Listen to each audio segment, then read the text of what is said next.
दोस्तों, महाभारत के वीर योद्धाओं की जब बात होती है तो अर्जुन के पुत्र अभिमन्यु का नाम बड़े गर्व से लिया जाता है। बहुत कम उम्र में ही अभिमन्यु ने युद्ध कौशल में ऐसी महारत हासिल कर ली थी जो कई महारथियों को भी पीछे छोड़ देती थी। महाभारत के युद्ध में अभिमन्यु ने अपनी बहादुरी से कौरवों के कई योद्धाओं को पराजित किया और पूरे युद्ध में एक अमिट छाप छोड़ी। लेकिन अभिमन्यु के जीवन और वीर गति से जुड़ा एक रहस्य है जो उसे और भी खास बनाता है।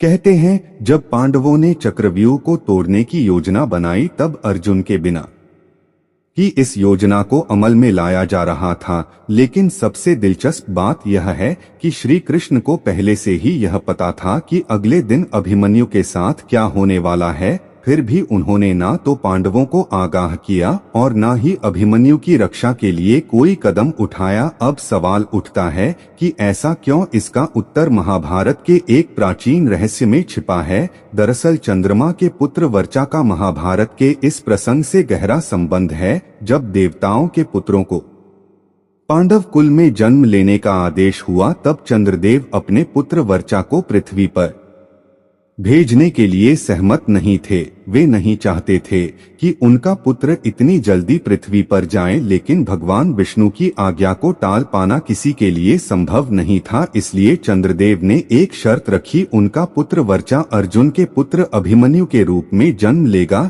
लेकिन बहुत ही अल्प समय के लिए। यही वजह है कि अभिमन्यु का जीवन छोटा था और महाभारत के 13वें दिन ही चक्रव्यूह में फंसकर वह वीरगति को प्राप्त हुआ। श्री कृष्ण जो सब कुछ जानते थे फिर भी इस देव नीति को बदलने की कोशिश नहीं की, क्योंकि यह उस बड़े चित्र का एक हिस्सा था जो भगवान की लीला का महत्वपूर्ण अंग था। महाभारत के युद्ध में यह एक ऐसी घटना थी जो पूरे कुरुक्षेत्र की दिशा बदलने वाली थी। तो यही कारण था कि श्री कृष्ण ने महाभारत के युद्ध में अभिमन्यु के प्राणों की रक्षा नहीं की, क्योंकि यह उनके नीति का हिस्सा था। एक ऐसी नीति जो देवताओं द्वारा पहले ही तय हो चुकी थी। दोस्तों, वीडियो पसंद आए तो चैनल को लाइक, शेयर, सब्सक्राइब जरूर करें। कमेंट बॉक्स में जय श्री कृष्ण लिखना ना भूले।